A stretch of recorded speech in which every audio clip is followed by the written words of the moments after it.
ജിയോ ഫൈബറിന്റെ ഉടായ്പകളെ പറ്റി ഞങ്ങൾ നൽകിയ ഒരു വാർത്ത കേട്ട് ഒരു കൊച്ചുകുട്ടി നൽകിയ സന്ദേശം കേൾക്കാം.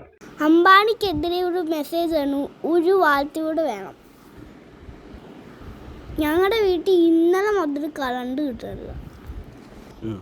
ഞങ്ങളുടെ കറണ്ടല്ല, ഇന്നലെ മുതൽ TV കിട്ടരുത്. ഞാൻ ഇന്നലെ ഒട്ടും TV കണ്ടില്ല, ഇന്ന് TV കാണാൻ പണങ്ങിക്കുക.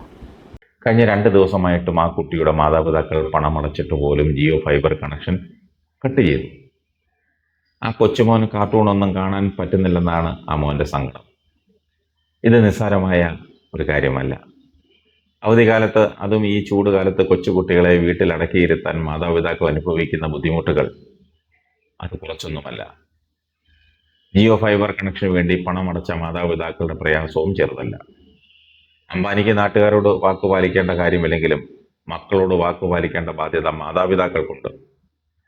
അംബാനിയുടെ സിസ്റ്റം നല്ലതല്ലാത്തതിന് പണമടച്ച് കണക്ഷൻ എടുത്ത നാട്ടുകാർ അനുഭവിക്കേണ്ട ഗതികേടാണ് ഞങ്ങൾ കഴിഞ്ഞ ദിവസം പുറത്തു കൊണ്ടുവന്നത്.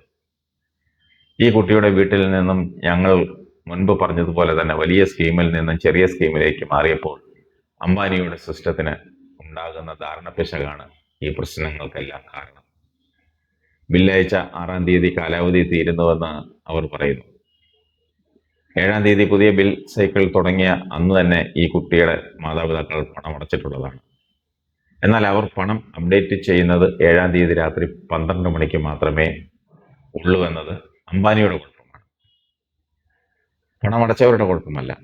പണമടച്ച സമയത്ത് തന്നെ അത് അപ്ഡേറ്റ് ചെയ്തിരുന്നുവെങ്കിൽ, അല്ലെങ്കിൽ കണക്കിൽ വകവച്ചിരുന്നുവെങ്കിൽ ഈ പ്രശ്നങ്ങളൊന്നും ഉണ്ടാകില്ലായിരുന്നു. ആ തെറ്റ് മനസ്സിലാക്കാതെ പണമടച്ചവന്റെ മുതുകത്തേക്ക് കുതിര കയറുന്ന രീതിയാണ് അംബാനിയുടെ ശിഷ്യന്മാരിവിടെ പയറ്റി നോക്കുന്നത്.